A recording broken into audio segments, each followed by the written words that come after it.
the Zodiac Files, the #1 true crime show on YouTube. Joining us today, Andrew Gray Druzer of the Zodiac Killer Forum, the Citizen Detective Podcast, and he's also on some of the Discord groups. So been seeing you do that stuff there, my guy. Whatever you want to say, have a good day. Hello to the audience. Yeah, hi everyone. We've got a really good group at Discord. I've learned a lot over there. It's nice. It's a nice forum. Yeah, things are slowly getting organized, which is nice. And then, shout out to everybody else I work with behind the scenes. I thought, everybody kind of expects, pre-Zodiac Canonical timeline for my channel due to my main series. But I thought today we'd switch gears and talk about some of the post-canonical stuff. I've really not addressed it on any show. Of course, we had the Donna Lass news, a short while ago. I guess that was kind of the big Zodiac headline, if the Zodiac has such a thing in 2024. Of course, Drew and I have talked a little bit behind the scenes about Kathleen Johns, so we'll probably start there and get into that. But really what I want to talk about too is, the post-canonical, I guess they're not all authenticated, right? So I'm calling them, me and Drew will get specific here. I'm calling them, Zodiac Correspondence, but of course, we'll get into that discussion of what's authentic, what isn't, the differing opinions. That's a big thing of these later letters. And even just kind of, I guess, what my starting point would be, and Druzer could give us his thoughts on this, is just the fact that the tone really changes in the Zodiac letters towards the end. And specifically, I mean, like the Melvin Belli letter, the Exorcist letter, those really sound nothing like his first ciphers, when he's very mechanical, when he's very adamant about, I was the killer of these two kids. I used this ammo. The kids were wearing that, the very detailed murder scene descriptions. That it kind of follows, I would say, that format for the first few. And then all of a sudden it kind of devolves, in my opinion, unravels. And that could just be unraveling of the Zodiac persona. But would you at least agree with some of that, or do you have some of your own sentiments? I think there's context to consider with all of the letters, mostly with great help from Richard. I think there's you can usually find an article in the newspaper covering the Zodiac, which seems to influence the next time he writes. Absolutely, I agree with that. Mid-1970, he wrote his longest letter, the Little List, and they didn't publish it. Mm-hmm. And he never wrote another long letter again. So there's certain factors that that we don't always consider when we're anticipating his reasoning, but I think that has a lot to do with it.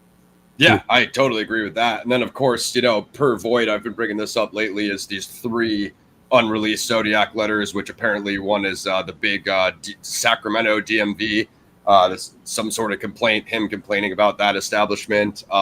So I guess that could further the car connection. So, I think there's, definitely a lot of unexplored territory there. There's 3 letters which haven't been released. Mm-hmm. Allegedly authenticated, although for me, I have a big question about that authentication. Sure. Not knowing how they did it, but I'm just imagining, how could you possibly authenticate them? And of course, we have no details. But there was 3 letters that were dealing with Sacramento. Mm-hmm. And that feeds into a lot of theories too. Yeah. Again, I mean, even going to the LA Times letter, I'll let you complete that thought, sorry. But even going to the LA Times letter, like, do you gather any? Because obviously at that point, the Bay Area papers are really not putting him on the front page. He's complaining about that in the letter. Does that make a difference to you, as far as like insinuating that Zodiac moved down south and he's down around the Southern California, LA area again? And then the same question with the Sacramento letters. Does that say to you he relocated, or is it just kind of sending it to random locations on your end?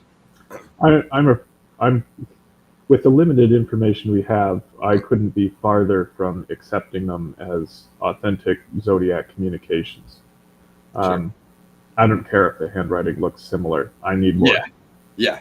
He's because evidently he wasn't threatening. anyone in those letters. He wasn't Right. responding to a murder, or at least it hasn't been revealed Directly claim. that was. Yeah. So unless it came with some physical evidence, which I think we would have heard about by now, I think that they're probably not authentic. There was tons of hoaxes, and unfortunately, we haven't seen that many. So it's easy to be lured by a tone or handwriting and think, "Wow, that's got to be it." But I think if we had a few dozen similar letters with the same tone, talking about the same thing, Yeah. at any rate, there's only so much you can say about it with what little we know. Yeah, I mean, I see your point about establishing like consistency, and I've brought this up in other shows. I mean, what I always liked about, and we'll come full circle on these, but the Badlands letter, the Red Phantom letter, if it is a reference to that Spanish Red Phantom short film or whatever it was that Tom Voigt posted on YouTube. The snowman wearing the Groucho Marx glasses is like it did continue that movie theme, and I just don't know that like a troll in 1990 would be able to know. And I'm not saying it's impossible. I just don't know how likely it is that some Zodiac troll from 1990 would know that, there's a Groucho Marx version of Sullivan and, the Mikado, you know what I mean? And so it seems, it's not impossible, but it just seems like obscure, like it may seem more obscure now than it would then, because sure. As you recall, this is 4 years after a best-selling book Mm-hmm. about the Zodiac, which certainly outlined all of that. Yeah, could have a lot of letters, a lot of the envelopes. The problem with one of the problems with coming to terms with these letters is that they just published everything, like all of the details, the handwriting, the envelopes. Which makes it a lot harder because it's now I mean, not that it's easy to look at small pixelated images in the newspaper and then you mimic the handwriting and experts who have looked at dozens of them. I'm not saying that's easy, but it's possible, and so it's hard to invest too much. Yeah. In other words, over time, people could have had the time to perfect it if that's what they were putting their time into, which is not great use but not impossible either, like Druzer. Yeah, I'll say that the Eureka card is continues to be a mystery for me. It's as weird if it's a hoax as it is if it's from Zodiac, and if it is from Zodiac, I don't know what the hell it means. Yeah, I mean, I kind of looked like that one, like it was part of the series of like the Peek Through the Pines card, the Eureka card, and then apparently like didn't Lass's family get that like Saint Donna, that kind of like another like weird thing. I mean, and who knows what that was. I mean, I suppose that could have been a troll, but that is like a ridiculous thing to do, to taunt a family like that. But going back to like what you're saying about like handwriting, like let me get your opinion on like the whole like Sherwood Moral thing, like because I like the first 75% of his work, but then when he started looking at like the death poem and the Bates Had to Die letter and stuff like that, and him just being like, oh yeah, it's definitely the same author, like you were saying, I'm like, dude, the Bates Had to Die letter is like 3 words. Like, is that enough? Like, and again, I'm not the handwriting expert guy here. I'm not talking from a opinion of expertise, but I'm like, is that really enough to like compare it to these longer Zodiac letters and then even the death poem and stuff like that? Like, as a complete amateur, let me preference as a complete amateur, I really don't see the consistency across all of those. The Riverside death poem, the shorter handwritten Bates letters, and then I guess the authentic Zodiac letters, if that's what he was side-by-siding, Yeah, it's my impression that Morrill and the other handwriting experts tried not to consider the context. And if that's true, then it makes their thoughts more compelling, because when you look at the entirety of the Bates case and the material surrounding it, I can absolutely see it being Zodiac. There's a lot of parallels to consider. Mhm. And if one of those is that a handwriting expert says they're a match, then, it really could be him. Yeah. But it is a very difficult association to believe in. For me, I seem to oscillate between 49 and 51%. Yeah. Yeah. That's right around Um, my zone. like, yeah, and you really can't escape the question of whether he was involved in the Bates case if you want to discuss the rest of it. Yeah. If he did the Bates case, then obviously the Johns case seems more compelling because Sure. The he's car with the disabling car automotive. in a manner, Mhm. and it makes the Donna Lass case more interesting too because he'd previously attacked a lone female. Yep. And you just sort of generally believe, oh, okay, maybe there are more victims that he hadn't written about. See that part, you know what my take is on that part. You know what I mean? I obviously think that there's previous to the canonical. I mean, it's no secret what channel we're watching here, guys. So I obviously think there's, I'm not 100% on it, but I think that there's more previous to the canonical. But the other thing is, I think I'm more nuanced on Riverside than your average Zodiac researcher because I almost think at this point the probability is that he may have typed the confession letter, may have written that stuff. I don't know about the death poem. I'll just leave that out for now. But maybe just wrote the letters and wasn't the murderer himself. And the reason why I think that's a possibility is because, like you said, later on in the Zodiac letters, he starts taking credit for literally everything, like Richard Raditich, he's insinuating what the Susie for Long, doesn't he insinuate that as well? So the list kind of what he is apparently claiming when he says the Riverside activity. I don't get when he says Riverside activity, I don't get why he didn't say something more specific, like the blonde cheerleader, didn't say anything about Sherri, whereas he's so more descriptive in the, but then again, like you said, it's a sloppier murder scene. There's a lot more evidence if you think to watch. So maybe that's a reason, I'm going to insinuate it, but not say something that puts me on RCC campus, between the two buildings, blah, blah, blah, anything of that nature, He was a cryptic son of a bitch, But he's also writing months after it came out widely in the press. Yeah. All of the details had come out. He didn't really need to supply anything further. Agreed. I mean, isn't that semi the case with Johns too? A rather interesting ride I gave to a woman or a baby. I assume it was all over the newspapers at that point. So I don't know how big a story it was, but he certainly didn't reveal anything in his letter that wasn't in the press, including the... in both cases, almost in both. I mean, he didn't really reveal anything about Riverside, as you said, but almost in both cases. One thing that may give away the fact that I shouldn't say the fact, something that suggests that he wasn't the man who picked up Kathleen Johns is in his letter, he basically agreed with what she said, that the car ride lasted a couple of hours. Mm-hmm. The evidence at the scene really doesn't support that. It was much shorter. Yeah. But her car was discovered not very far from the turnoff. Mm-hmm. And there was other things at the scene that didn't really gel with what Johns had said to the police. Right. The tire coming off, it was intact. Okay.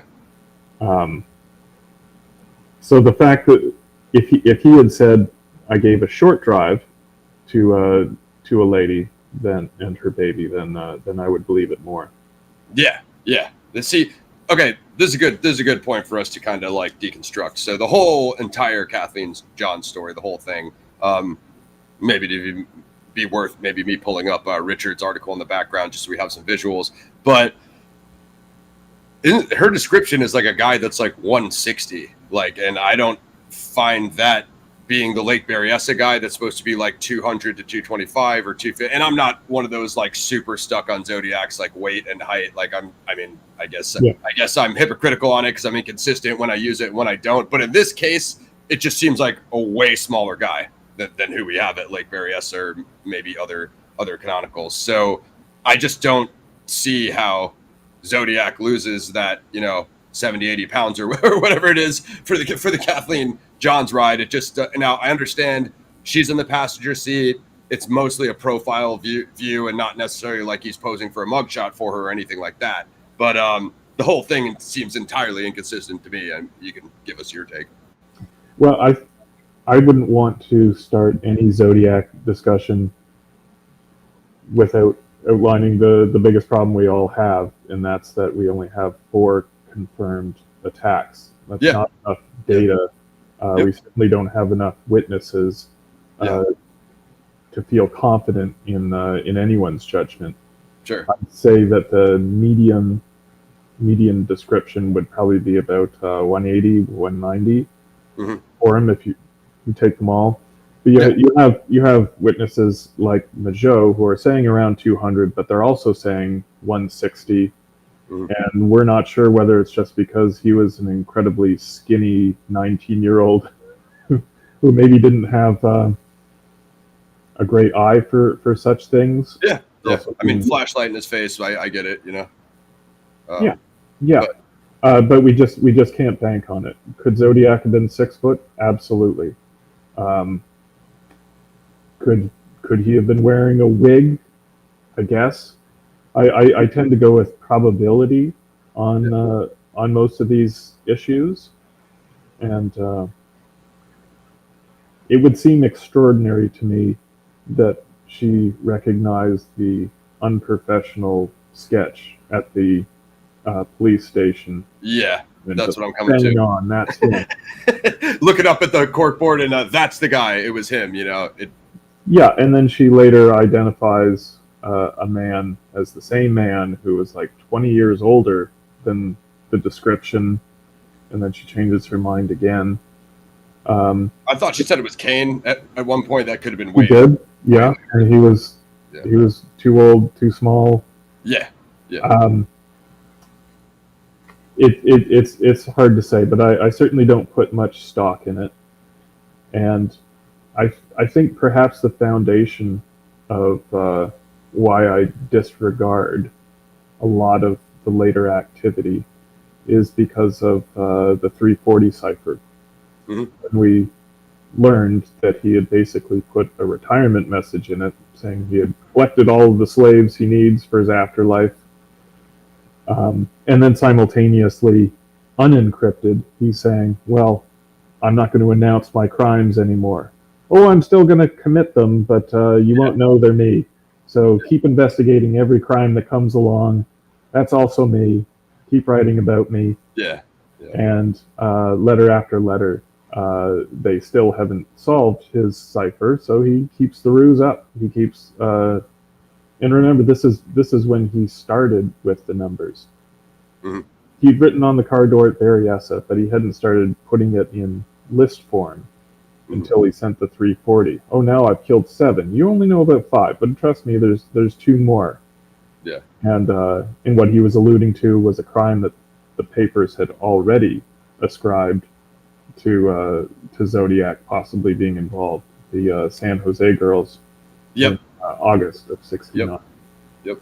And so he kept increasing, and they continued to not solve his cipher. So he'd say, "Here's another cipher," which I'm not convinced that the last 2 ciphers actually were ciphers. But I don't wait. It's not that I don't keep working on them. I look at them every day because I'm a weird kind of guy. Richard and I, more Richard than me, but Richard came up with a great solution for it. Yeah. And it's totally coherent.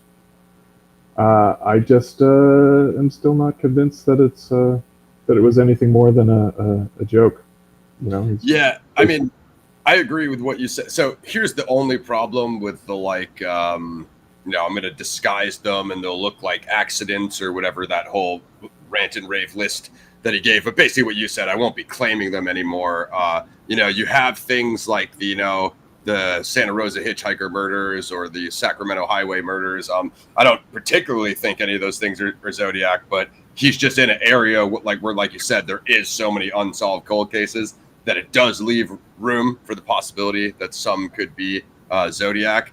But on your other point, my Riverside activity, there's a hell of a lot more down there.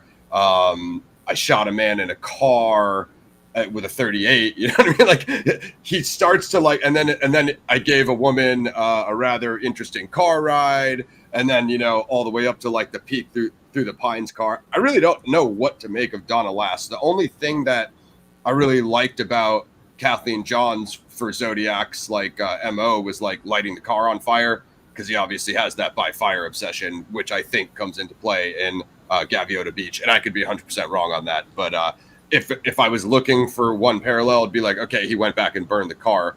But like you said, the story still makes no sense. She says it's way longer than it actually was. She recognizes the Zodiac composite sketch on the wall. Now, when you look at that report, the cop was like super rude to her, basically like didn't want to listen to her story. Yep. She was kind of like an anti-law enforcement hippie. So there was like a clear like bias there. And he's saying that she's hysterical. She's saying I wasn't hysterical at all. So not saying I know what happened, but again, a completely inconsistent story from top to bottom. You know what I mean? Yeah, and perhaps most troubling is that I believe her. Yeah, same. I think she's wrong, but I don't think she's lying, and there is no financial benefit to her. A lot of people think that it was like an insurance scam, but she didn't have insurance. And according to the late great Howard Davis, she actually didn't use keys to start her car. Yeah, she had to basically hotwire it. Yep.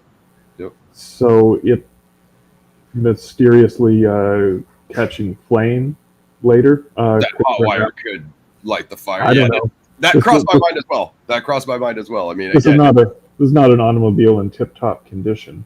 Yeah, this is, again, it's kind of one of those like stories where we just said like there's so many versions of it depending on who you ask, so nothing's really impossible. And does he burn it to get rid of forensic evidence, and then tell the newspapers, yes, assuredly, this woman who spent 2 hours with me, that was all true. Every detail she says about my car and my belongings, that's correct.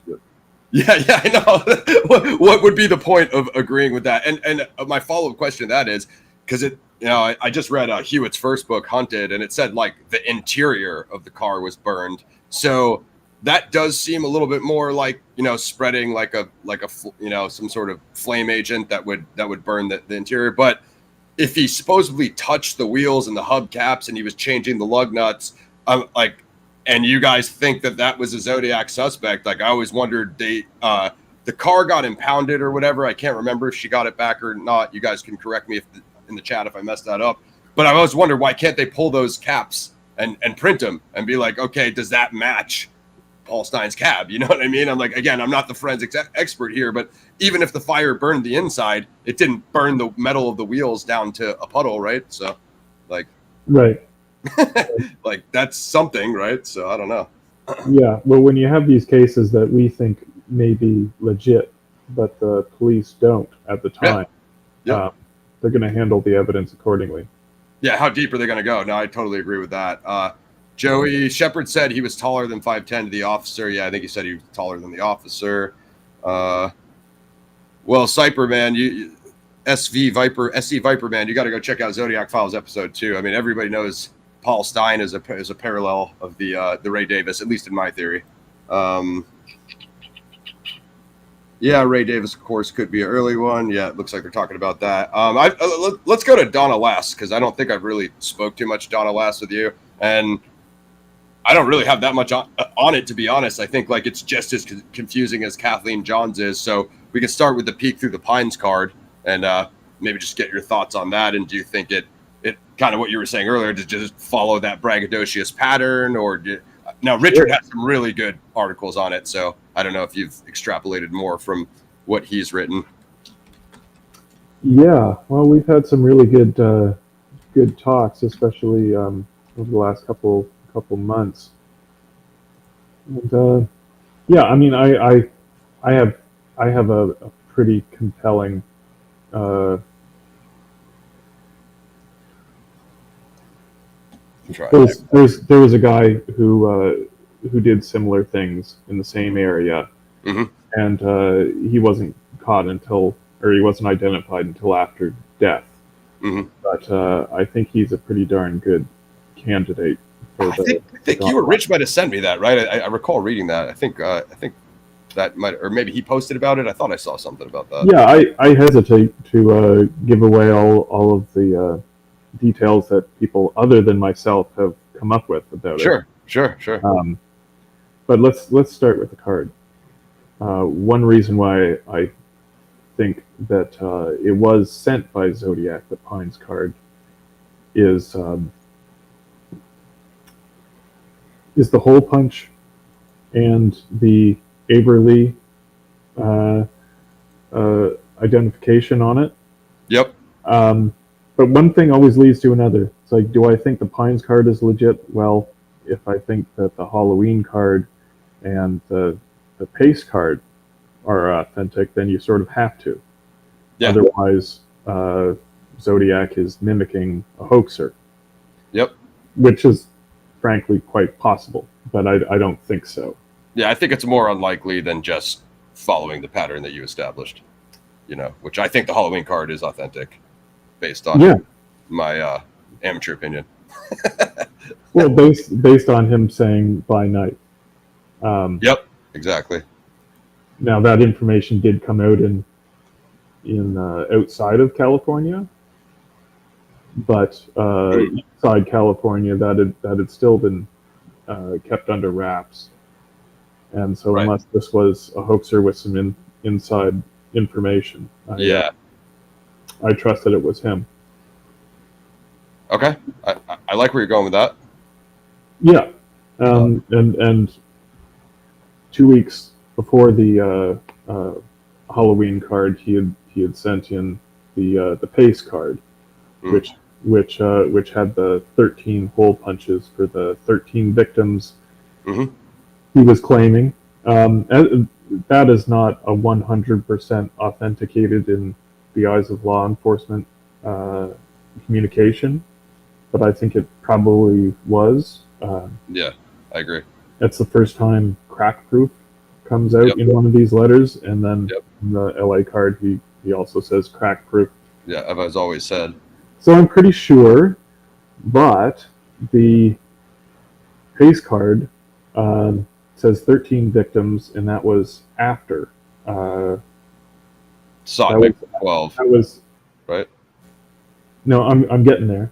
So in the little list letter, which claimed 13 victims, they didn't publish it, which may be why he sent the Pace card, because he wanted people to know he'd killed 13. The public count. 13. But Donna Lass had clearly already been abducted and presumably already killed by that point, and yet the number doesn't go up. Yeah. So when he sends the Pines card and it says sought victim 12, my first instinct is that this is too intricate for a hoaxer. It's just kind of weird. Yeah, agreed. Like, why not just say number 15 or no? I guess it was a week or two earlier. The LA Times card or letter came out, and he was boasting of 17. A hoaxer probably would have said 18 at that point. Yeah. But this guy says sought victim 12. So was the Zodiac sloppy with his details? Can we see that earlier in his letters? Absolutely. Yeah. Absolutely.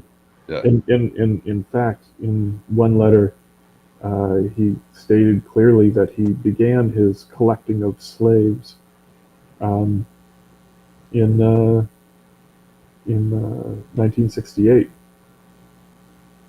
But then he goes on to say, "Oh, I'd killed before." Yeah. Go base, blah blah blah. Yeah. Just sort of glossing over that fact. Well, I mean, what people point to there is, collecting of slaves is directly to the Zodiac persona Yep. versus him being a less known up and coming serial killer, without the media hysteria, Yeah, I mean, ultimately, I'm not going to give you a straight answer on anything because you just can't. All you can do is just sort of balance the suggestions one way or the other. Yeah, absolutely. Also, like sought victim 12, it also feels like that kind of shall style vocabulary. You know what I mean? I don't know whether there's any carryover or not.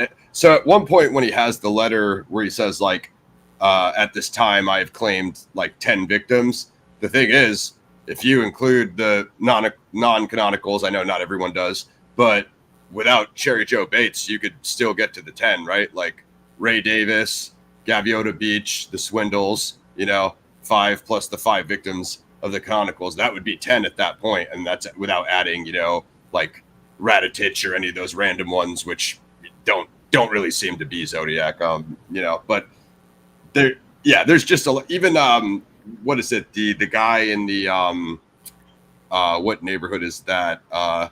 Is it Salem? The guy that where they wrote like the satanic Salem on the wall with like the Zodiac thing. Like I know that's like a completely random one, but like it just seems like, if you were to count every single thing that is like a possible reference, you know what I mean, you end up with a much longer list, like we were saying, even with the Kathleen Johns and the Donna Lass thing. So as far as Donna Lass, like, we all know this story, right? She's at the casino, kind of disappears, her car and her apartment and all that seem untouched. Supposedly a man called her job and said that she won't be returning because of a family issue. And then we basically don't get an update until the update we had a couple years ago, which was the recovery or the authentication of her skull.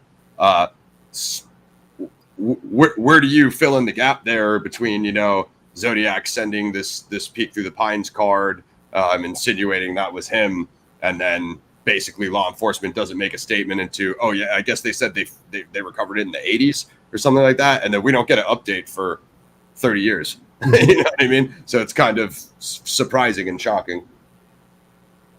Yeah.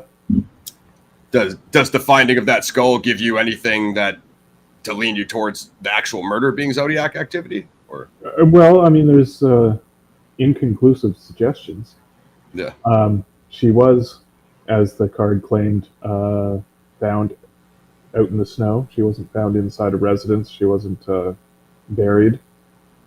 And Richard has an interesting, painstaking observation. If you take the card and put it on the Phillips 66 map, flip it upside down, which is not out of nowhere. He has upside down text on the card. It does seem to indicate flipping it over. And you line it up from Claire Tappan Lodge, which was an affiliate of the Sierra Club. The hole actually goes to the falls around the Yuba Gap area where the skull was found. And see, it's really interesting, and the math seems to check out if you use the scale on the map that he had sent previously. So like the card won't literally fall on that spot, but if you use the map scale, it does. So I think we're left with the age-old question of was Zodiac an evil genius who had mathematically worked all of this stuff out in advance? Yeah. Or are we seeing patterns? Yeah. No? Giving him too much credit. Yeah, I mean, before Richard pointed that out, I kind of thought that was just the same old Riverside activity, interesting car ride to a woman and her baby, shot a man in a car, and then, oh yeah, this random nurse in the Tahoe casino. You know what I mean? Like I felt, but I don't know. Now that he added that on there, that layer, it seems like there is more substance to it. I still don't know how much that really like gives to a pattern though of Sherri Jo Bates and Kathleen Johns and Donna Lass. Like just because with Sherri, it does seem like it was someone who knew her. because there's no like fighting or argument or screaming and yelling. So like she's going to go off into this alley with a random dude that says, "Hey, I can fix your car," like a 19-year-old, like right in front of the library. You know what I mean? So he obviously would have had to have some way to get her, to isolate her over there, you know, and other than, oh yeah, like, you know, even the state of her car is in, there's like fingerprints all over it, you know, and greasy. Yeah. So it's just like that timeline is like, you know, it's a very constricted timeline, much like Lake Herman Road is a very constricted timeline. You have all these other witnesses driving by, you know what I mean? Mm-hmm. And then you even have the police patrol. So it's like that matter of minutes, you know. You don't really have that with Johns because that's like a random highway incident. You know what I mean? Like, right. I guess I'd say this: if the killer of Sherri Jo Bates wrote that letter, he's the Zodiac. So the confession letter, or which letter? If he wrote the confession letter, yeah, sure, then he's Zodiac. But I'm like 50% says he did not. Yeah. And I'm not at all convinced that that the killer knew her, Zodiac, or not. Yeah. He may have recognized the car. He may have known her from town. Sure, yeah. He worked at the bank. Yeah. She he could know her, and she doesn't know him, or doesn't really like know him. Yeah, personally. Or saw her around town. But I don't think anyone would have known that she was going to the library that Sunday evening. Yeah, because she wasn't planning on it herself.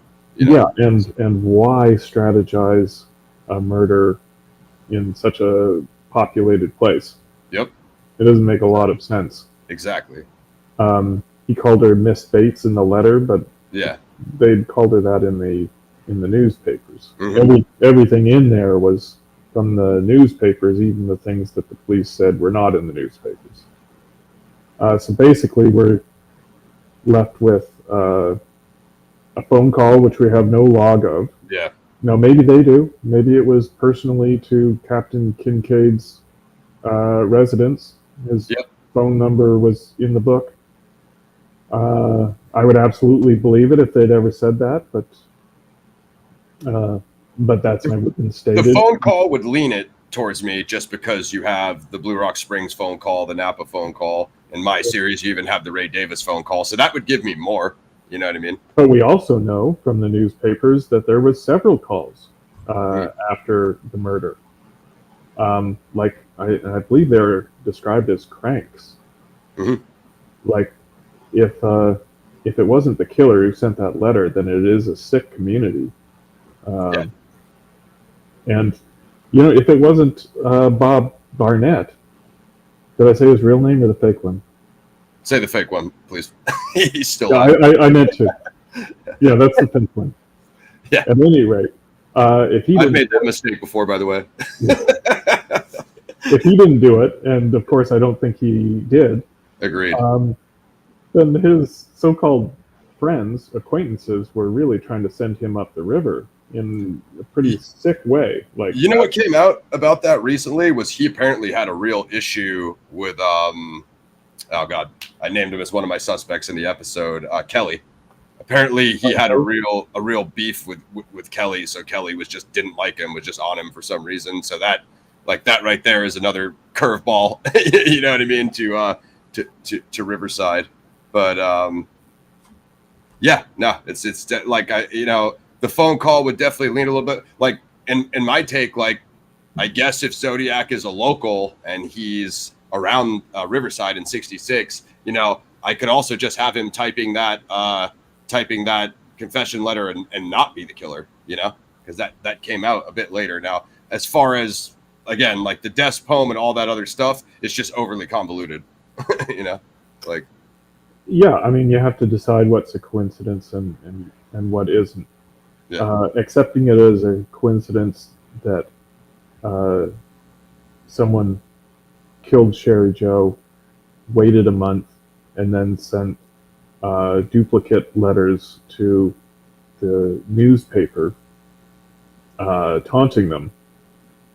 That's a hell of a coincidence if that's not Zodiac. Yeah, well, her dad as well, Mr. Joseph Bates. Yeah, well, that would be a bit of an outlier because we don't know of Zodiac doing that. Right. There But would I'm be just more saying. similar things, like Yeah. copying the font on Melvin Yep. Belli's Yep. residence, Yep. Yep. um, Exactly. and possibly sending um, the Lass family a taunting card. It's one thing leads to another. It's hard to say. Yeah. I mean, dude, there's other things I was going to bring up just randomly, like that Oakland A tickets thing, right? And it said like from Zodiac, and again, I know that could be trolling, that could be random, blah blah blah. Also, is Richard and I always talk about this, but the Daniel Williamson is the teacher. Yep. So if Zodiac breaks into that guy's house, then that's the single craziest thing. I know the others are more violent, and Absolutely. but Absolutely. that is, as far as unhinged, that's got to be almost number one, right? Like breaking into some guy's house, poisoning him, like calling the same residence like 10 consecutive days, and taunting him. this is October of '69. Like, he's in the media. It's at the height, and then he actually breaks into the house. I think the deal breaker for me there is the description of him basically weeping over the phone to this teacher in a very similar manner to the guy who had just made national television. Jim Dunbar show. Yeah, the Jim Dunbar show. I think, I don't know, maybe this is mean to say, but I think Williams is as good a suspect as Zodiac is for that. But I mean, I don't know what to make of that one. I'm not taking a stance. But a great poster who calls himself Craigle, said that could have been alluded to in the November 9th bus bomb letter, which was sent the day after the 340, when and that was also the day. I'm going to start again. Go for it. November 8th, he sends the cipher, and on the same day, there's an article in the newspaper about Williams, who Zodiac probably had no idea about, and had already sent his letter. That notifies him. So then the next day, he says, he specifically says, up to the end of October, I've killed 7. Because he'd already made his false claim about the San Jose girls. But implying that, if Daniel Williams actually does die from poisoning, then that was me too. And it supports my argument that I'm going to be killing people in a different way from now on. Yep, agreed.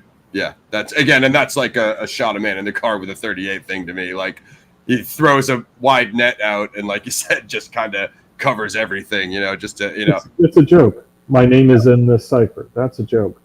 Yeah. I want everyone to go around with my button. That's a joke. Yeah, that was brutal. I'm going to torture my dead slaves. Also a joke.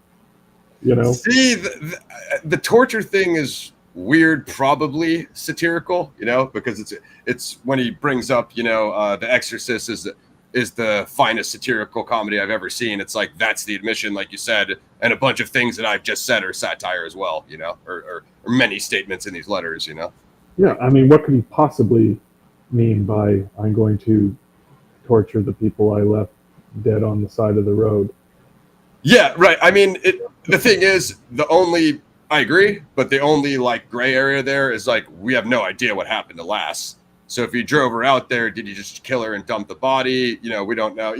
Even things like, the Santa Rosa hitchhiker murders. Again, I don't think, probably that's not Zodiac. I'll just say probably that's not Zodiac, but like, they were obviously tortured. So that could be a veiled, oh yeah, and that Santa Rosa thing, that was me too, like you were saying, just throwing himself in the hat for literally every unsolved, California crime, which on one hand, in our limited data set, we don't see any evidence that Zodiac was interfering with the bodies in a sexual manner before or after the crimes. But it is a very, very limited amount of information that we have, and it's Agreed. quite possible that he did do that kind of thing and just didn't tell the police about it. Yeah, You know? yeah, for sure, for Like, sure. I mean, do we think that that his first time that he's killed anyone was strangers to him on Lake Herman Road? Like that he yeah, just yeah, I don't think I so. certainly don't. Yeah, I don't think so, because like the reason for that is, you know, if you see kind of the stuff like with the Ray Davis stuff, it's all those phone calls. You know, he probably thought the Gaviota Beach thing, you know, in my opinion, I think that's likely him. I know people are like 50-50 or even less than 50-50 on it, but it is, we could all say like it's very close to the events of Lake Berryessa, right? Whether that's him copycatting or whatever. But in my opinion, he probably thought those early 60s or whatever his other cold cases are, like you said, maybe they're Bay Area ones, like we really have no idea, right? But California's massive, we can all say that, right? So there's plenty of hunting grounds there. So he probably thought, you know, Ray Davis and Gaviota Beach, the swindles, I'm going to use those as examples because I think it's the closest MO wise, we're probably going to be a much bigger media thing, you know, like he at that time probably already thought of himself as a Jack the Ripper level, you know, he saw what that media frenzy was. He's like, if I could whip that up for myself,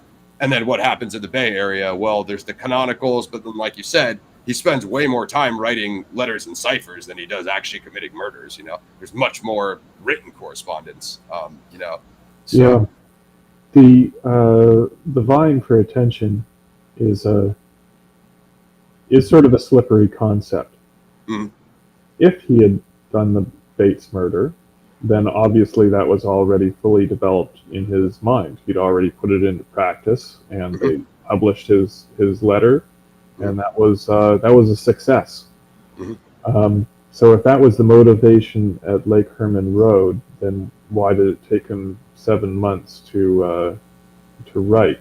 Correct, and after Blue Rock Springs at that, you know, because it could have just been 7 months and I killed those 2 kids last Christmas, but instead you reignited with the you know, Blue Rock Springs incident, and then it's letters and ciphers.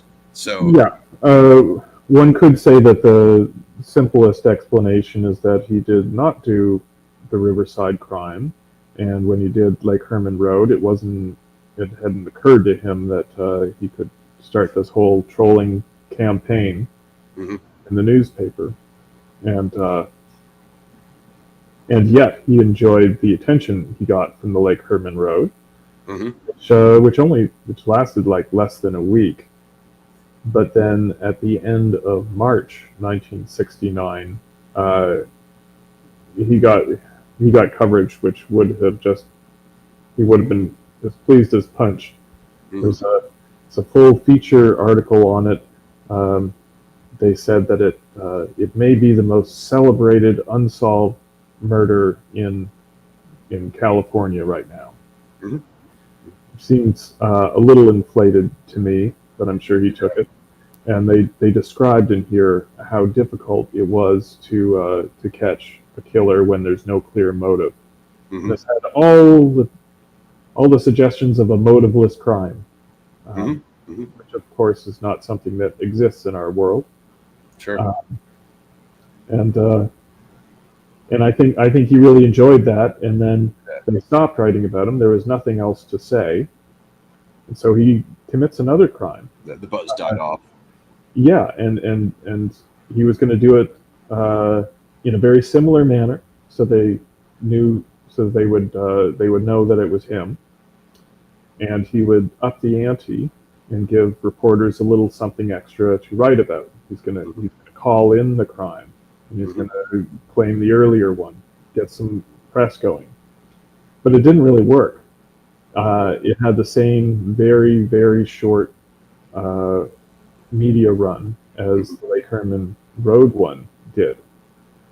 And then after that, after 2 weeks, the Vallejo police go on strike. So they're like, we're not even investigating this anymore. Yeah, we're not doing anything. We're not even at the station. Yeah. And he's like, you bastards. That's okay, crazy. Well, you know, and then a week and a half, 2 weeks later, he sends the letters and the ciphers and his whole campaign is in full swing. Mm-hmm. So that narrative undercuts potential involvement in Riverside. Sure. Yeah, I can see that. I like the way you laid that out. Let's talk just some of the random unauthenticated stuff. Let's talk the SLA letter. I have an article here from Richard, and I'll go ahead and just pull up a visual so everybody can see what we're talking about here. Let's get this one going. Boom. So do you have any opinion on this this SLA letter, postmarked February 3rd, 1974, from LA County? Signed a friend. Dear Mr. Editor, did you know that the initials SLA, Symbionese Liberation Army, spell slaw, an Old Norse word for meaning kill, or slay, however you want to pronounce that, meaning kill a friend? Do you have any opinion on that one? Well, some context for that letter that doesn't seem to circulate in the Zodiac community too much is there had been other letters written in about the SLA in the days previously, because they had murdered some people in a funeral home, and I remember they made off with a bunch of embalming fluid. It was really strange. At any rate, it wasn't out of the blue. The timing seems very conspicuous, mm-hmm. especially if you take Kevin Robert Brooks' investigation of the Exorcist symbols, mm-hmm. how they could be rearranged to say "to kill," which is sort of the thing missing out of the Exorcist, and they didn't publish that the symbols when they published the Exorcist card. So that could have motivated Zodiac to send in this cryptic letter. But on the whole, I assume that it is not Zodiac. I think it is not necessarily someone in league with the SLA. That timing could be a coincidence, but the biggest thing that is crazy about the timing is it was the night before they abducted Patty Hearst. Mm-hmm. I guess that's a coincidence. Yeah. It's hard not to draw a connection, but at the same time, with their plans to abduct the heiress the following day, I don't think it really serves their purpose to have this this threat out there. Yeah, I can agree with that. So do you know Richard's take on it? He lined up that I guess one of the members had Norwegian ancestry. So when I first took a look at it, I thought, okay, it seems plausible, but I don't know. After he kind of broke it down, it kind of swayed me a bit. I mean, the SLA meaning slay and being Norse meaning kill. People love kill because Zodiac used killing. I like killing so much, blah blah. But it's like I gotta assume it was with all this kind of I don't even know what you would call that, domestic terrorist activity and things going on of that nature. I don't really think it's that clear of a other than actually. Okay, I guess Richard has the citizen card on here. So if we could see, because it's kind of typed on the letter. It seems like some of the stuff on the letter. Oh no, it's editor, San Francisco Chronicle, San Francisco. So I guess that's because it's editor. That's the other thing people draw, dear Mr. Editor. But it's like that's not that clear of a connection either, like we were saying. You know what I mean? No, again, and they put the envelopes in the newspaper. Yeah. So someone fashioning an envelope the same way as Zodiac isn't as compelling as it otherwise would be. I tell you one thing though, they never published the paper stock in the newspaper, so if if any of the outlier communications were actually written on the same paper that, according to Morrow, all of the authentic ones were written on, then that would be compelling. But then when you go 5-10 years in the future, it becomes less relevant. I don't presume that Zodiac kept the specific paper that he used from Woolworths all those years. Yeah, I know that there's a lot to the paper. I know there's some good threads on that on the forum. I've browsed through some of it, but it's a bit of a rabbit hole that I'm not quite willing to deep dive. Yeah, I definitely agree. If they could line up that connection, that'd certainly be interesting. Let's do. We should go straight to the Badlands postcard. I always like this one. It's like, what Richard has posted of the envelope looks pretty good. It's this weird, like, going to what you were saying about satire when he's complaining about this violent movie. It just seems like the Zodiac trolling, like you were saying before, like, here's a serial killer committing about the newspapers or whoever this violent movie being promoted, and the whole thing is just like, this is not, and he's using these big long syllable words. All of a sudden Zodiac's a genius. Again, I know this is unauthenticated, but the misspellings and all of that mess from the authentic letters before is gone. Right. So that's it was authenticated, though. All of those 74 were. Yeah. It's just that we sort of fancy ourselves sleuths in our own regard, and we sort of question what the document examiners said. Yeah. All 4 of those were authenticated. Okay, do we know because then there's the FBI authenticators, and then I know, like, I was going to cover this with the 78 letter, you eventually have Morrill saying the 78th letter is authentic, and then the new guys disagreeing with him. So they ultimately begin to disagree amongst themselves, which is kind of like, what are we to make of it? And yet most of them were saying it looked too close to be Zodiac. We think he traced it. Unless I see the actual words formed that do exactly match with it, he didn't trace it. Right, that's what I'm thinking. Yeah. And anyway, that's perhaps a different discussion. The 70s. Sure. But the tracing it thing is like when they show those posters in the movie, those movie posters, and they were like, "Oh, Zodiac's definitely tracing the handwriting." It's like, what? Like, that gets thrown in there a lot, and it's like, what are we going to glean from that, Yeah. Now, letters were traced by the press when they didn't have access to the actual photos. And they'd do the same thing with the sketches. I unfortunately cannot find Badlands card. The only thing that's coming up on Grinnell's site right now is just the... Oh, she did a Tom's. Yeah. Letter section. Yep, that's where I'm headed. And there is some, like, I mean, I don't get too invested in handwriting. Yeah, same. But it's spot on. Like, especially if you look at, Zodiac had a very distinct way of writing his ing. Yep. Of words. The I is always lower, and the N is and G is higher.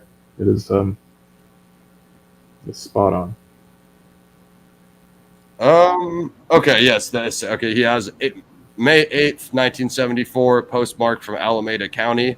Mm-hmm. I don't know. The Pleasanton and the Alameda County stuff's always interesting. Gonna get this one real quick. Combined with plus escalator wouldn't indicate that this case leans toward a political telemis. Like, I mean, in my opinion, it does, because Zodiac is, in my opinion, even some kind of weird right winger. I won't get into that too much here. Or at the very least, I think he's possibly racist, because that's also a theme in a lot of the movies that he could reference. That's just a personal theory, so I don't expect anyone to back that up. Let's see what Holly said. The type of paper stock of later letters might have been a law enforcement holdback since the letters were not signed. I think that's pretty much what you were saying, right, Drew? That went by a little quick. Sorry. He wrote all of the ones in 69 and 70 on the same paper stock. Is that Monarch, or I know Rodella? Monarch is the cut. Okay. It was Fifth Avenue brand from the store Woolworths, and it is cut Monarch, which is just sort of like an inch or so smaller on all sides. Sure. And I think it had a bit of color to it. Sure. As opposed to plain white. I like where Holly's going here. Count Marco's birthday was May 8th. She's actually really good on the Count Marco stuff. Okay. Let's get our amateur host to share this one letter here. I think it was the citizen card. Boom. Sirs, I would like to express my consternation concerning your poor taste and lack of sympathy for the public as evidenced by your running of the ads for the movie Badlands. So I guess the running of the ads is like, what is that, newspaper ads you talk about there, or is that like TV ads? The newspaper ads, I would think. Yeah, that makes sense. He quotes it, and then indeed that is what the advert said. Nice. That's interesting. For the movie Badlands, featuring the blurb. Okay, I see what you're saying. In 1959, most people were killing time. Kit and Holly were killing people. In light of recent events, this kind of murder glorification could only be deplorable at best. Not that the glorification of violence was ever, and like the underline, we know Zodiac does that, justifiable. Why don't you show some concern for the public sensibilities and cut the ad? So, man, right here we have like glorification. No trouble spelling that. Deplorable, glorification, justifiable, and sensibilities. Like all of a sudden, Zodiac is a genius, Druzer, because he could not spell earlier on, So yeah, well, I mean that's obviously been a question of some debate whether all of the misspellings were intentional. Yeah, I think most of them were. I think there was probably some legit ones in there. Yeah, I agree. I think he approached it systematically. Like he would add letters or omit letters, and then he wasn't too fussy about it. He would spell the same word correctly, and I think that may have been intentional too, as opposed to a slip up in the persona he was trying to develop. Sure. I think he wanted people to know that he could spell properly, and that it was just his character that was this loose cannon madman frothing at the mouth kind of deal. Yeah. I always look at the end of the August 4th debut letter where he writes no address incorrectly, and then he sneaks in the skinniest, most pathetic extra D in there. Yeah, I think I've noticed that before. That's funny, man. Yeah.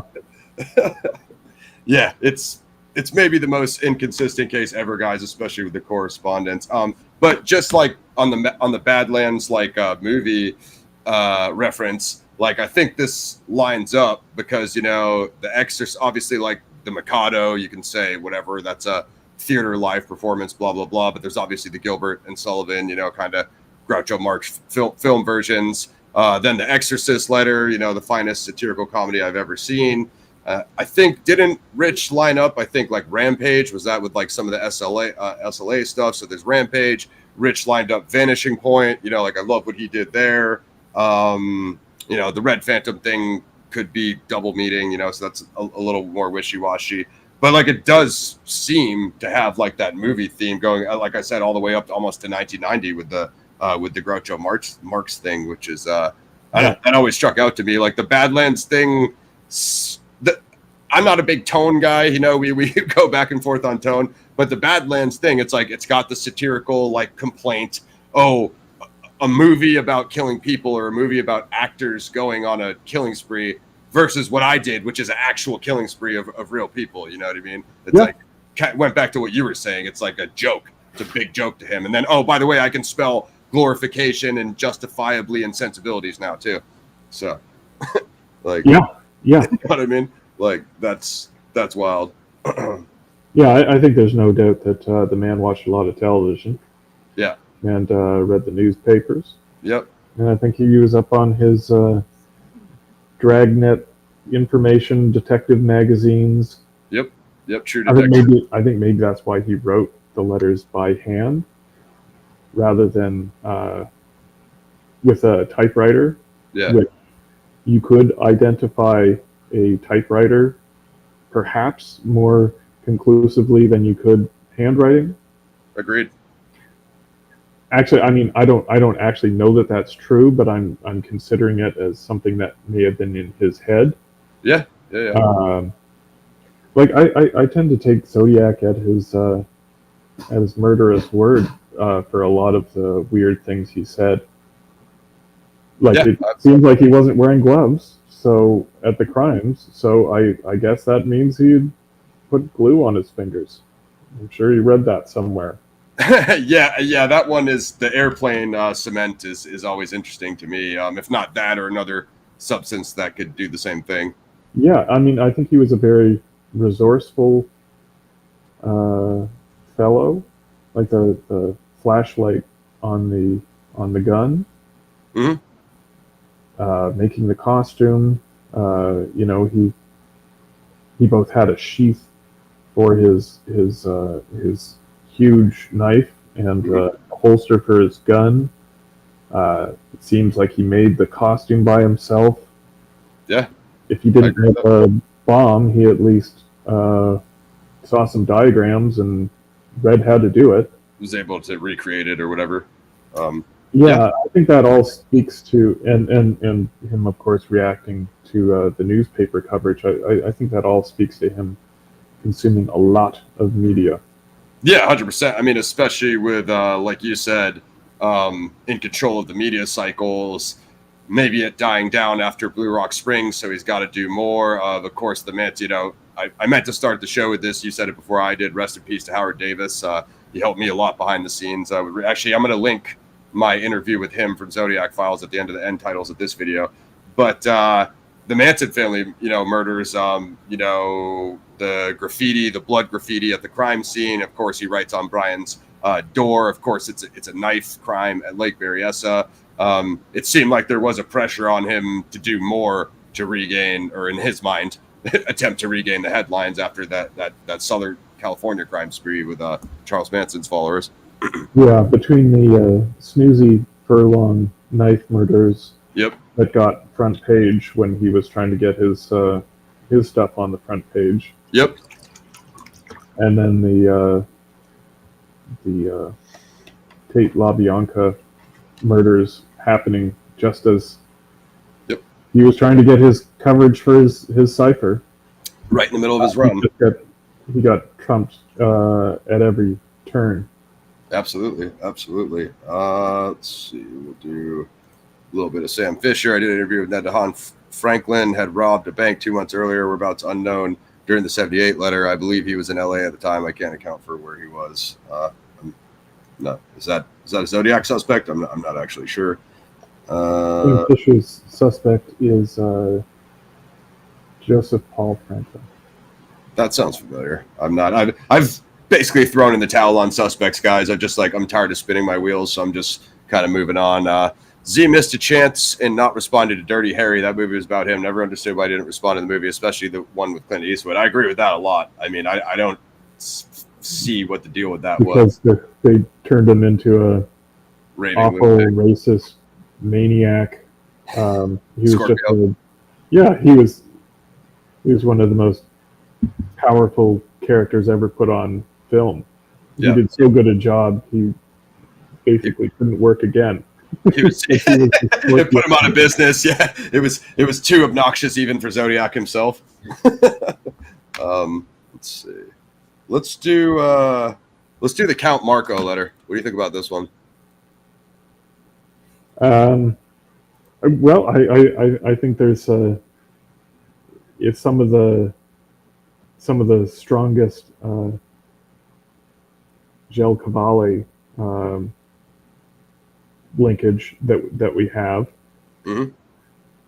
But it all goes back to the context of the letter, which is this is the third time that someone had written to Count Marco using the Red Phantom language.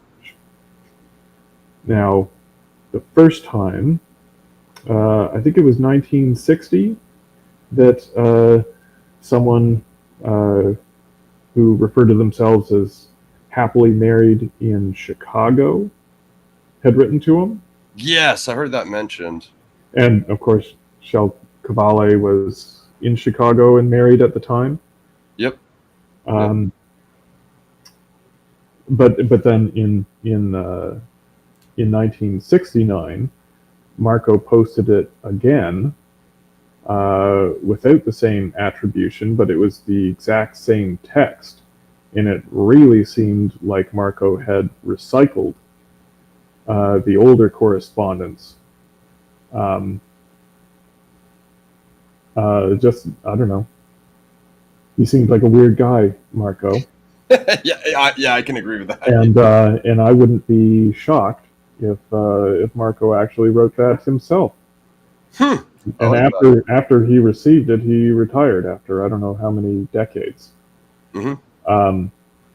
I guess it's a wacky theory, but this was an elaborate theatrical way for the great Count Marco to end his despicable career. I think it's possible. Yeah. But being that he was such a son of a bitch, a coworker who knew his handwriting may have done it. Perhaps female coworker. Yeah, this guy said so many repugnant things that the list of candidates is endless. Yeah, when you make that many enemies. Yeah, and I guess the Zodiac evidence to it, if you quadruple the scale of the font that he used, and you take off the heads and tails that were very ornamental. Yep. The lines, yep. Take them off, make it bigger. It absolutely looks like Zodiac's handwriting.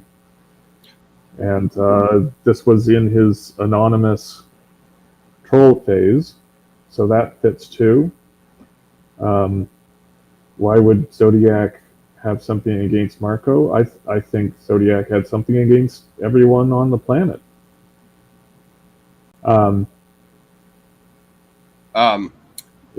So what do you make of the Red Phantom reference? Do you like that Spanish film thing that Voight posted, or I know there's the car and other references. No, because I don't think you can have both. I don't think you can explore both the earlier references in earlier alleged Marco letters.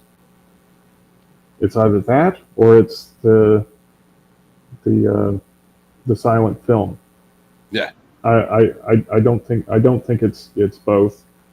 I think it's either someone who hated Marco and had for 10 years. Seems a little ridiculous. You're still reading a columnist that you can't stand. A Zodiac thing to do. Yeah, or it's an angry coworker. Mm-hmm. I don't really think it was Marco himself, but they're certainly mimicking Marco's handwriting. Mm-hmm. And as Holly will be quick to mention, Gel Cavalli knew Marco personally and would have known his handwriting. Yeah. For me, that's a point against Cavalli having written it. I don't think that Zodiac is going to introduce his real life connections in his writing. Yeah. I think that's as absurd as Zodiac living next to the Paul Stein crime scene. Yeah, I hear you. But maybe at this point I should say how much I do appreciate Rodelli's incredible research. I've learned a million things from him. Mm-hmm. I see what Rodelli sees in these. I just my interpretation just happens to be opposite. Yeah, sure. I'm somewhere down the middle. So I mean, people love the fact that they say editor, and we've been over that in the couple that, the few we've gone over. Editor, put Marco back in the hellhole from whence it came. He has a serious psychological disorder, always needs to feel superior. Suggest you refer him to a shrink. Meanwhile, cancel the Count Marco column, since the Count can write anonymously, so can I, the Red Phantom. And again, much like Badlands, psychological disorder, superior, anonymously, not having trouble with any of those, so it's just and Marco had days earlier written about psychological disorders. Whoever wrote it was directly responding to that. Sure. Yeah, and that's definitely interesting. Yeah, again, that's another one when I was always interested the first time I talked to Rich, because I just thought that he thought that most of the post canonical ones were authentic, and I didn't really deep dive any of it at a time. And then I was like, I thought Red Phantom was I never really deep dived it, as I said. I just looked over it. I'm like, hey, that looks good. That looks like it could be the Zodiac. And then, when he disagreed and started to explain some of his opinions, again, he started to pull me in the other direction. Whereas I went into it oh yeah, that's probably Zodiac, whatever. I don't know. You know what I mean? But much like you were saying about Marco either being mimicked or, possibly doing it himself, that brings us to the 1978 letter discussion, which, I'm interested to get your opinion on this, because I really don't like the theory that David Toschi wrote it himself. I know there's the whole thing about the Toschi comic strip, and he was writing in the fanfare to that guy. And it just seems to me like two issues conflated. Okay, so because it said that Pig Toschi and it named him, I guess, is the big issue. And we both know the behind the scenes of, the police, just kind of, political bullcrap. And then, the FBI investigation. It just seems unlikely. It just seems super unlikely. Why would a guy torpedo his own career like that? You know what I mean? Especially when he was essentially the face of the Zodiac investigation for years after Armstrong stepped down. You know what I mean? Or he had plenty of other things to do at the time. I might add. Sure.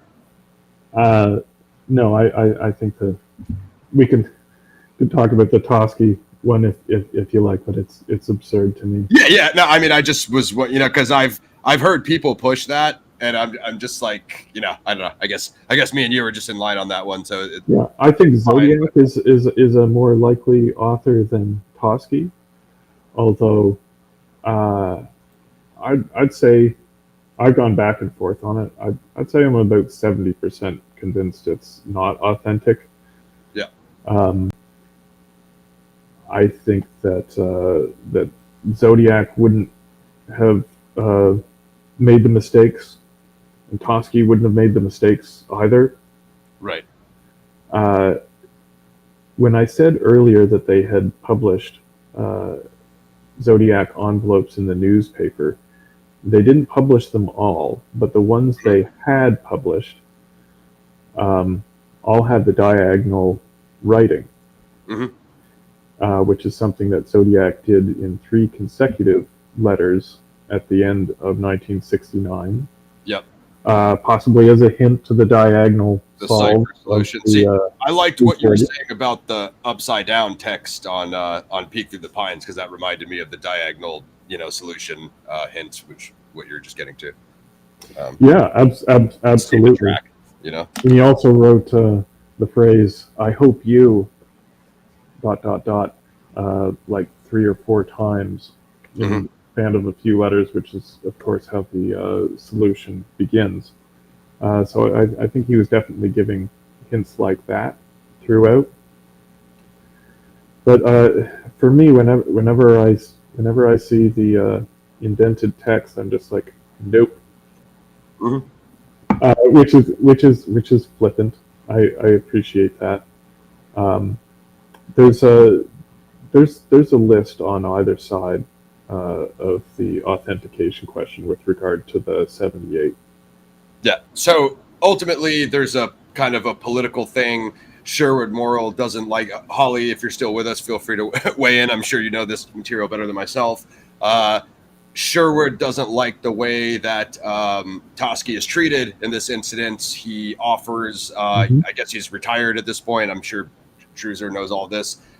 So he offers his kind of he's in private practice or whatever, but he still offers his talents to look at things. So this 78 thing basically causes a massive meltdown because Sherwood takes a look at it.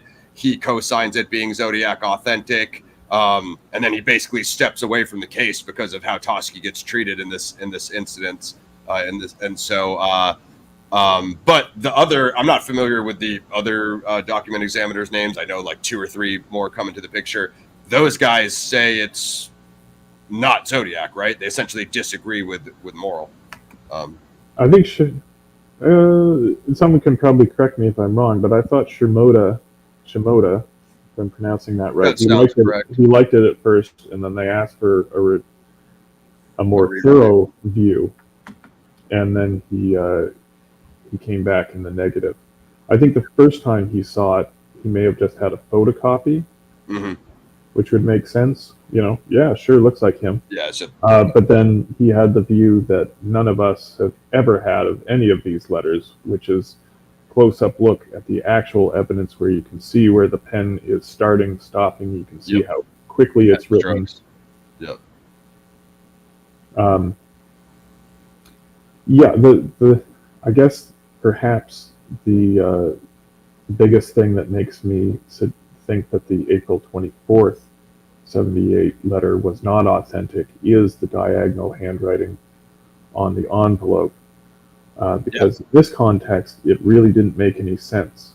When Zodiac did it at the end of 69, it seemed to have purpose, and once it served its purpose, he never did it again.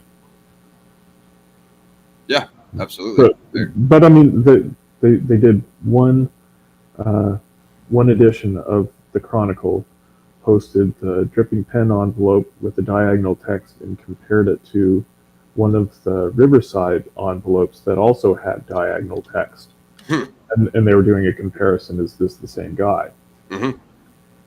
So if that's what you have when you're trying to base your hoax on the actual way Zodiac wrote, obviously a layman would believe that he did that for all of his envelopes. Right. Toschi, of course, would know that was not true. Yeah. But most people would not. Absolutely, yeah. No, one thing we forgot to mention, when we were discussing Riverside, the last announcement we got out of RPD, which is probably least informative and more convoluted than what we got out of the Donna Lass story, which is that this hoaxer kid that wrote those letters. I know this is a massive nuclear bomb on the Zodiac forum that we're on, but where do you land on that one? You know what I'm referring to. Of course I do. And I've gone round and round on that one as well, because Riverside do not have DNA on the correspondences from which to compare the 2016 anonymous author who said he wrote it. Yeah. When someone says they wrote something and there's no financial gain, I tend to give them the benefit of the doubt. They published everything that a hoaxer would need. Yeah. They got pretty much the full text of the confession letter. They knew that it was sent to not only to the paper, but also to the police. They knew it was all capital letters. They knew there was a threat for more victims. And it was written with what seems like a schoolboy's notebook paper. Yeah. What I would like to know, and I do not know, is what they were able to retrieve or not retrieve in terms of fingerprints for the loose leaf notes. Because one of the reasons that I think supports the idea that the typed confession was authentic is all of the measures that the author seemed to take to avoid leaving handwriting samples or fingerprints. I think they found a couple, but you can't really be sure that they're from the author. Yeah. So like if you're doing a sick childish hoax, do you take these precautions? Do you wear gloves? Do you do the super bold text on the envelope so that they can't detect how you normally write? Yep. Do you have like 5 sheets of paper in your typewriter so that the type is almost completely illegible, so that they can't figure out what typewriter was used? Yep. Pulled out of the middle of the stack. Yep. I don't know if the loose leaf letter author took the same precautions, then I would say they're the same person. But even if they are the same person, that doesn't actually make them the killer.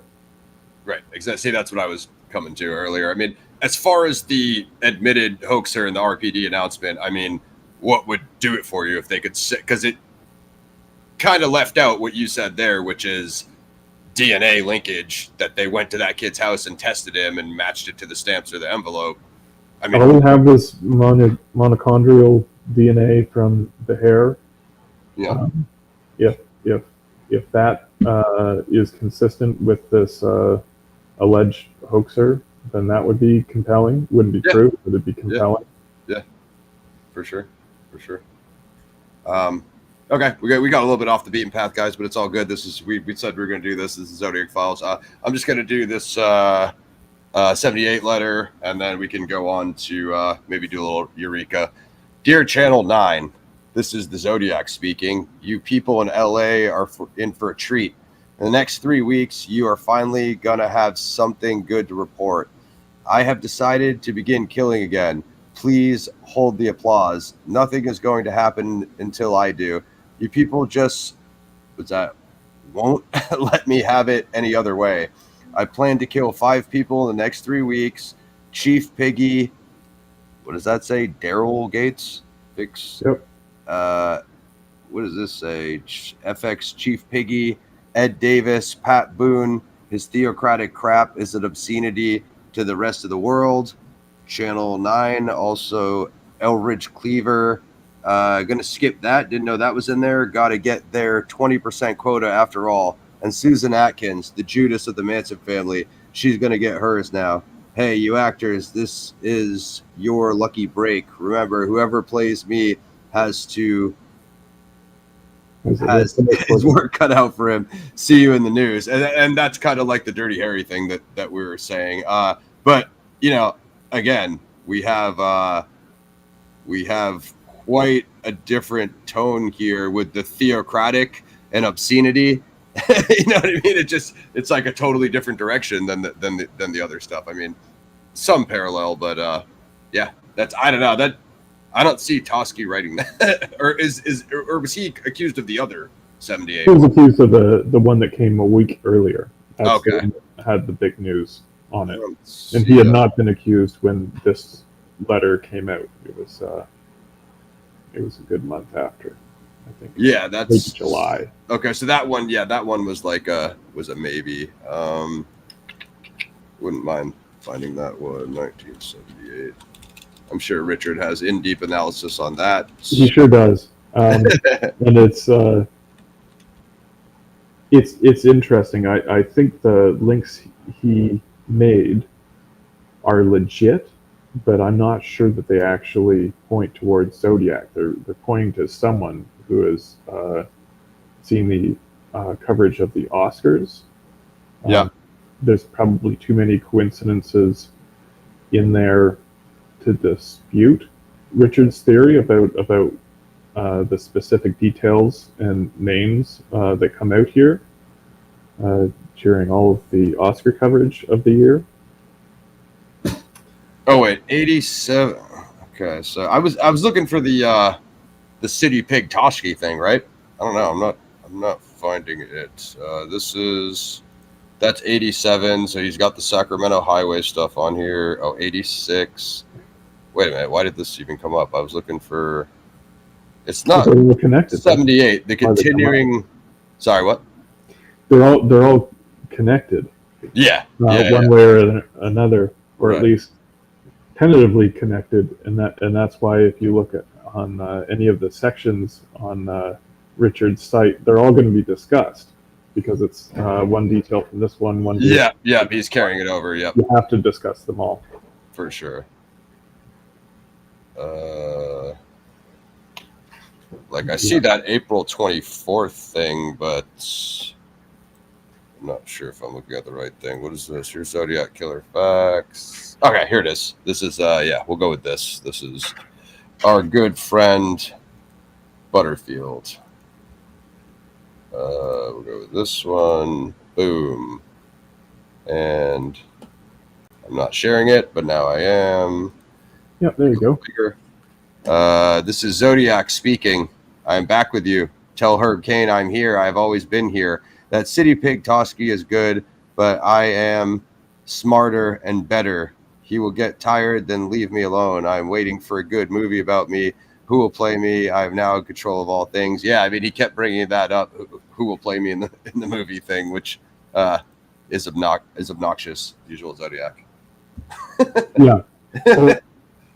Well, the reason why you keep going round and round with the 78 and the 86 and 2 of the 87s is that they're all using almost identical text.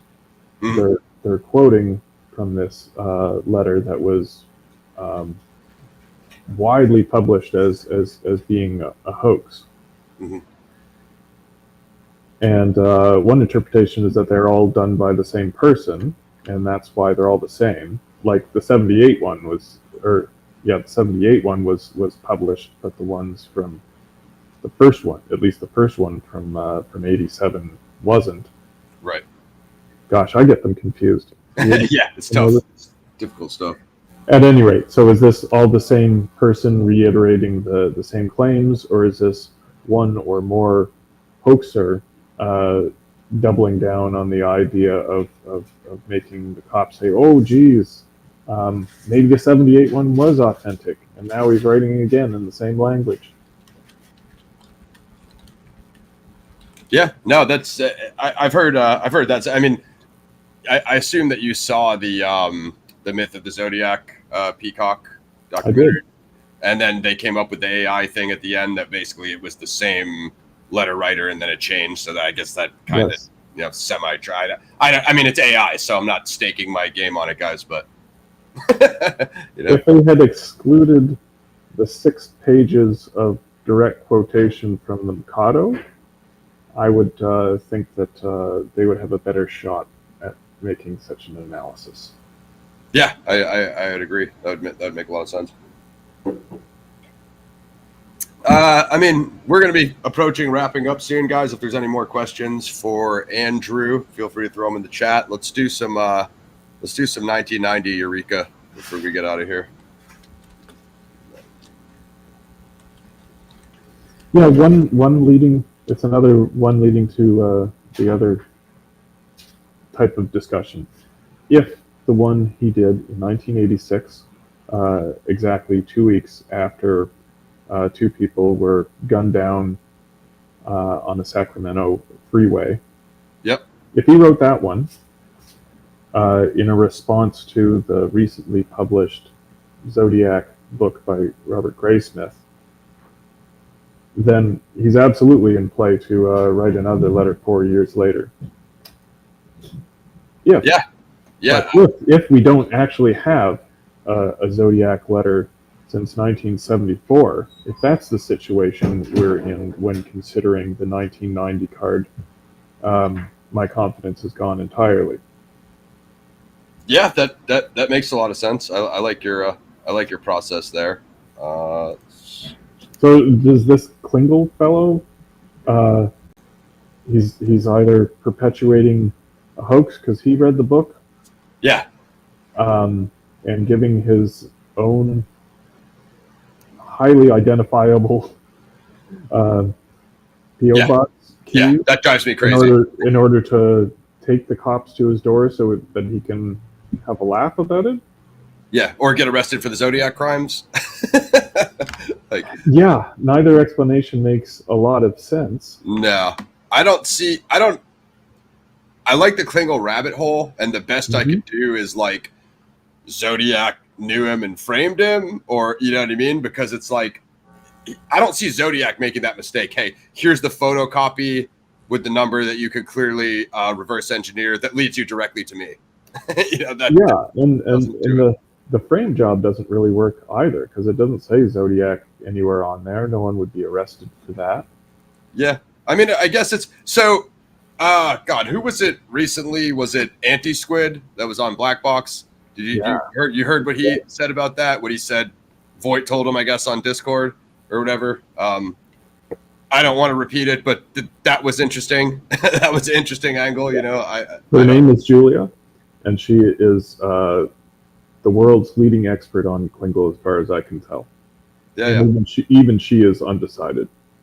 Yeah. It's just, you know, like, so I guess I don't want to get too into it, but it looks like if that was the case, then they were considering arresting him for that hoax, or you know what I mean? Well, they investigated. Sorry. Yeah, you're good. Let's see. The fact that they spent time on him. He's compelling. Sorry. Oh, man. Okay, there we go. I was putting up random comments. That was my bad. Number one professional show in the world, guys. No, they looked into him. Yeah. That's what I gleaned from that too. And so it's like they would have found something. I mean, I guess he had property or up there or whatever. That's cool. From yours, secret pal. Can't guess who I am. We'll look inside and you'll find out. And Richard told me that this was not altered in any way. Correct. So the original card had those little, I like the Groucho Marx glasses. Secret pal, right? We know that from the Halloween card. So that's pretty much what we're working with here, right? Secret pal. Love Richard. He actually tracked down the guy who designed the card. Yeah, that was genius. That was genius of him. See, that's the difference between a real Zodiac researcher and me, who just reads the comments of real Zodiac research. yeah. Commentary on that kind of effort.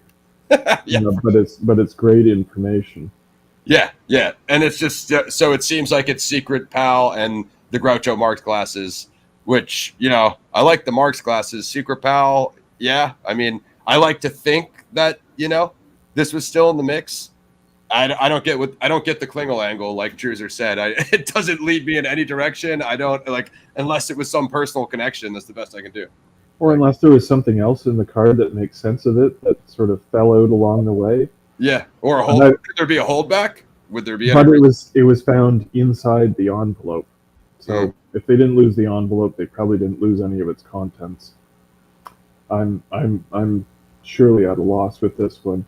But if I was to ask you, as if I didn't know anything, what about this card says it's from Zodiac? What are the indicators?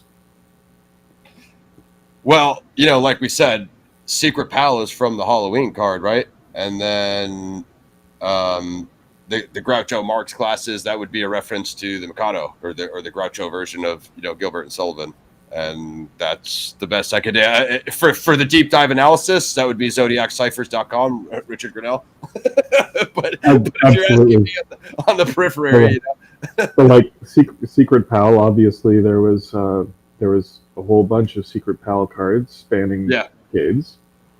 The Groucho Marx glasses, was that actually a reference to Zodiac or the Mikado in 1990 before it, all the analysis? Like Groucho did perform the Mikado. I don't even know if it was on television though. All I know is that it was on a record. Sure. It doesn't say Zodiac in there. Obviously, the handwriting is spot on, but so was whoever signed the license for Earl Van Best's wedding. Yeah, no, for sure. Yeah, I know. So was a 6'5" guy who lived in Presidio Heights. Yep. I forget that guy's name, but the handwriting is perhaps not as remarkable as it seems. I don't know. Yeah, that's about where I'm at. I mean, even like if you were going to say, vernacular or language, you know, like the Fred Manali stuff. Like he supposedly used a bunch of, you know, Shal and Zodiac-esque language. Dude is way too tall, so you throw it's a similar situation like you referenced. I'm gonna pull that down. Let's just see if I missed anything. So like the New England Axeman, I mean, yeah, it's interesting. That'd be more like Ned DeHaan, Black Box Radio. He had, I think he believed Miriam was her name. I think he had the author on that wrote a book on that. Yeah, so who's who you want to speak with on that? Yeah, I mean, it's a very interesting case. I don't know anything about it other than letters. You know, if we were to name the serial killer letter cases, of course, it's Son of Sam, Zodiac, Jack the Ripper, and the New Orleans Axeman. See what we have on VW door writing. Contemporaneous with no practice. Does it match the letters you've been talking about? VW door writing? Is this the Hartnell's Carmen Gia? Yeah. In my opinion, it does, but I'm no Sherwood Morrill, and I don't even agree with that guy on Riverside. So take that for what it is. I'd say it does. I think it's very, very compelling evidence that Zodiac did that crime. Yeah, and you know what? The other thing, too, so the call after Napa and then writing in, like, I also killed the kids in the North Bay, those people in the North Bay area. Yeah. I used to think that was a Lake Berryessa reference, but then when I thought more about it, like, isn't Vallejo, Benicia technically the North Bay area as well? So that's on the outskirts. It's technically East Bay. Yeah. But it's a big on the car door, he writes Vallejo in the letters. He describes them all as being Vallejo. Mm-hmm. Although he was being extremely careful and put in a lot of effort to show his involvement in the Paul Stein letter, he still chose to say North Bay. Yeah. It seems very conscious to me. I think it was an allusion to his previous crime. Mm-hmm. And then with his letter after that, he says September in his death toll. And yep. Later writes by knife. I think he claimed that crime sufficiently. Yeah. Of course, he described what he'd said in the Blue Rock Springs phone call, and they published 2 of his letters, including the signature at the symbol at the bottom. Yep. So yeah, it was everything was there for an extremely talented, strangely committed hoaxer. But sure. Yeah. It's always all along the way, we have to make assumptions. Some of them are simple assumptions to make, like there was just one killer. He also wrote all of the letters. Mm-hmm. But it is an assumption. And along the way, you got to keep making them, or else you can't develop a theory. Yep. Yeah. That's 100%. That's 100%. Yeah. And at some point, you have to say, did he kill Sherri Jo Bates? And if you can't answer that, it's hard to develop a theory, and that's why I really have no theory. That's, you know, ever since my Riverside episode, people always want to, like, you know, I named all the local suspects, and like people want to ask where I landed since, and it's like I never really like landed anywhere. I just kind of drifted off because in the end I didn't really think it was the Zodiac unless any more involvement than the confession letter and maybe writing the other letters. And again, we're like talking about 49 versus 51. Of course, he's always in the mix for it, but there's just not enough, despite the evidence at the crime scene, despite the Despotin poem, all of the other elements. It doesn't really, you know, give you anything specific. Because we've talked so much about Sherri Jo Bates tonight, I want to sort of crystallize what I think is the question. Sure. The confession letter strongly suggests that she was killed before 7 o'clock. Mm-hmm. All of the forensics, is forensics the right word? The scream and the autopsy all suggest it was hours later, certainly after the library had closed. Yeah. That is what you have to wrestle with. Everything about the letter, just its existence, for one, strongly suggests that it was by the killer. But if that's the case, then who screamed at 10 o'clock? And still inconsistencies. Why had Sherri Jo Bates not digested her meal that she consumed right before going to the library? That's what I was Grant, it was because she was detained, and this would slow down her digestion. Otherwise, I don't know what we're talking about. It's got to be one of the two. I've heard the opposite. You've heard the argument that if someone is under stress or they're under duress, that it actually decomposes faster. So again, I'm no scientific guy, right? But so whatever that means, Right. Like, I mean, I don't agree with a lot of Ray Grant's theories, but I respect his 30, 40 years looking at the case, and he's a brilliant guy. So if he's saying that it slows down the digestion, then I'm going to believe him on that. It still seems a stretch, but so that being said, with the inconsistency of the Sherri Jo Bates timeline, then does that lead you into the direction of the abduction, or at least like attempted abduction? It looks like an attempted abduction gone wrong. But yes, it looks like an attempted abduction gone wrong. I'm 99% sure that that's what happened. That's where I'm at. But I don't in any way consider that she was taken from the scene for several hours and then deposited back there. Killed. I can't work out any way why, again, we'd be back at Donna Lass territory. If you took the person from the abduction site, you can, in 45 minutes, I would say 25 minutes, you could drive out into the desert from Riverside and dump your abductee in any other random place that's not going to get traced back to you, Yeah, I mean, to make sense of that, we're going to have to start talking about radians, and I don't want to go there. Yeah, math is where me and Druzer draw the line. Ciphers and math. I mean, you guys do the ciphers more than me, so that's honorable on your end. I don't really have anything else. Doesn't look like any questions came in for you on the chat. Anything I missed? Any final thoughts on the case? Let people know where they can find you, Druz. No, I don't have anything like that, but maybe just a question for people to consider, including you, Ross.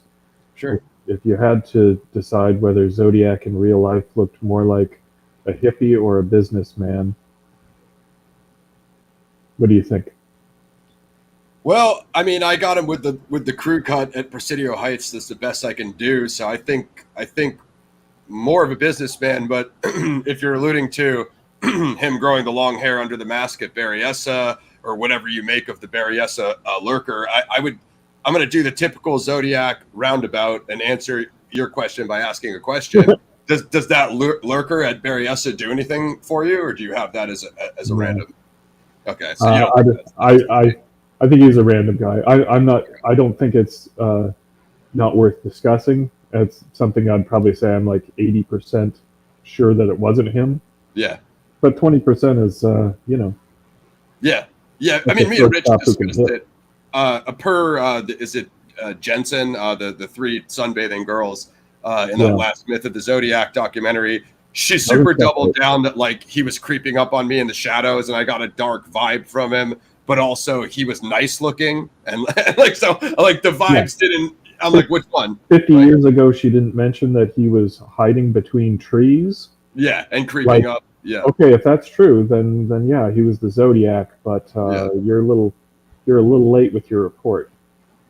And also, she said she saw the Carmen Gia in place as she was driving away, but it wouldn't arrive for another 45 minutes.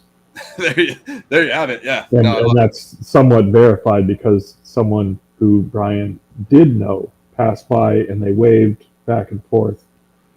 So, compelling, but I don't believe Miss Jensen's report there. Final question on Berryessa, just because I'm a Berryessa guy. You guys know this about me.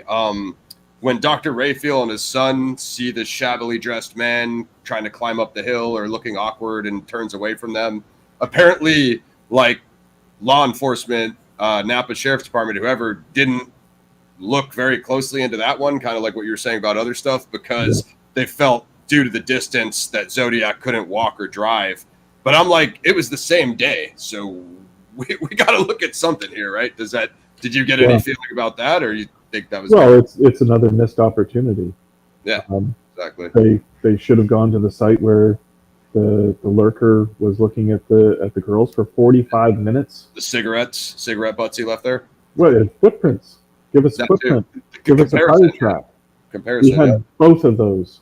Mm-hmm. Both of those. And yet we'll never know. Yeah.